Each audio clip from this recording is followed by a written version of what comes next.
ಇವತ್ತು ಮೋದಿಕ ಪರಿವಾರ ಅಂತ ಹೇಳ್ತಾರೆ. ಮೋದಿಕ ಪರಿವಾರಲ್ಲಿ ಯಾರಿರೋದಂದ್ರೆ ಇಂತಹ ಅತ್ಯಾಚಾರಿಗಳು, ಕೊಲೆಗಡಕರು ಇಂಥವರೇ ಇರೋದು. ಇಂಥವ್ರ ರಕ್ಷಣೆಗೆನೆ ಬಿಜೆಪಿ ಕೇಂದ್ರ ಸರ್ಕಾರ ನಿಂತಿದೆ. ಇದಕ್ಕೆ ಸಾಕಷ್ಟು ಉದಾಹರಣೆಗಳಿದ್ದಾವೆ.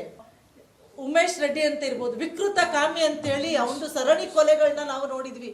ಅವನಿಗಿಂತಲೂ ಏನಾದ್ರು 1000 ಪಟ್ಟು ಏನಾದ್ರು ವಿಕೃತ ಕಾಮಿಯಾಗಿ ಇವತ್ತೇನಾದ್ರೂ ಜೀವಂತವಾಗಿ ಅವರು ಇದ್ದು ಜೀವಂತ ಸತ್ತಂಗ್ ಮಾಡಿರ್ತಕ್ಕಂತಹ ಏನಾದ್ರೂ ವಿಕೃತ ಕಾಮಿ ಇದ್ರೆ ಇವನೇ ಇರ್ಬೋದು ಅಂತ ಅನ್ಸುತ್ತೆ. ನ್ಯಾಯ ಸಿಕ್ಕವರೆಗೂ ಹೋರಾಟ, ನಿರಂತರ ಹೋರಾಟ. 3ನೇ ತಾರೀಕು ನೋಡೋಣ, ಅವ್ರು ಬರ್ಲಿ, ಅವ್ರನ್ನ ಗೌರವದಿಂದ ಪೆನ್ ಡ್ರೈವ್ ಹಾರ ಹಾಕಿ ಕರ್ಸ್ಕೊತೀವಿ. ಪೆನ್ ಡ್ರೈವ್ ಹಾರದ ವೆಲ್ಕಮ್ ಮಾಡ್ತೀವಿ. ಜಗತ್ತಲ್ಲಿ ಅದು ಇಡೀ ದೇಶ ಅಲ್ಲ, ಇಡೀ ಪ್ರಪಂಚವೇ ಬೆಚ್ಚಿ ಬೀಳಿಸ್ತಕ್ಕಂಥ ಒಂದು ವಿದ್ರಾವಕ ಘಟನೆ. ಯಾವ ರೀತಿ ಅಂತ ಅಂದ್ರೆ, ಮನುಷ್ಯನ ಮನಸ್ಥಿತಿ ಈ ರೀತಿನೂ ಆಗತ್ತಾ ಅಂತ ನಮಗೆ ಪ್ರಶ್ನೆ. ಮನುಷ್ಯರು ಈ ರೀತಿ ನಡ್ಕೊಳ್ತಾರ?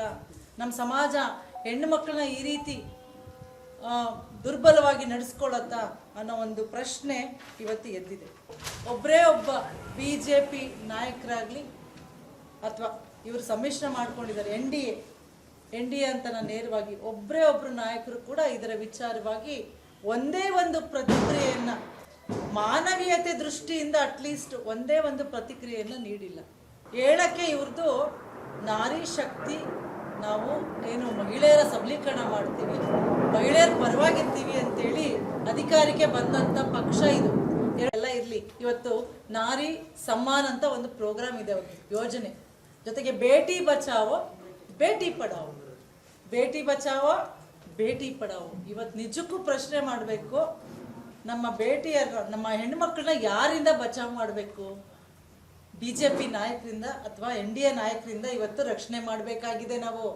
ಕರೆಕ್ಟ್, ಅವ್ರ ಸ್ಲೋಗನ್ ಕರೆಕ್ಟ್ ಇದೆ.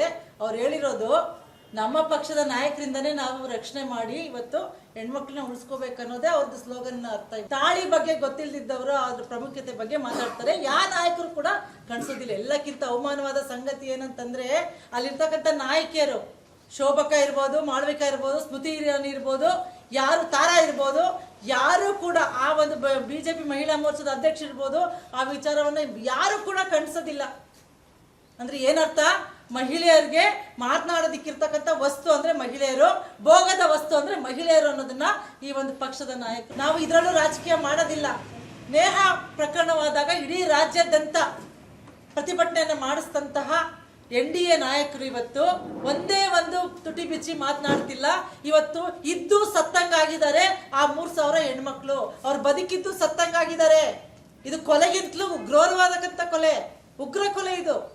ಬೆಂಗಳೂರಿನಿಂದ ಮಂಗಳೂರುವರೆಗೆ, ಬೀದರ್ನಿಂದ ಚಾಮರಾಜನಗರದವರೆಗೆ ನಿಮ್ಮ ಸುದ್ದಿ ನಿಮ್ಮದೇ ಭಾಷೆಯಲ್ಲಿ. ಕರ್ನಾಟಕ ತಕ್.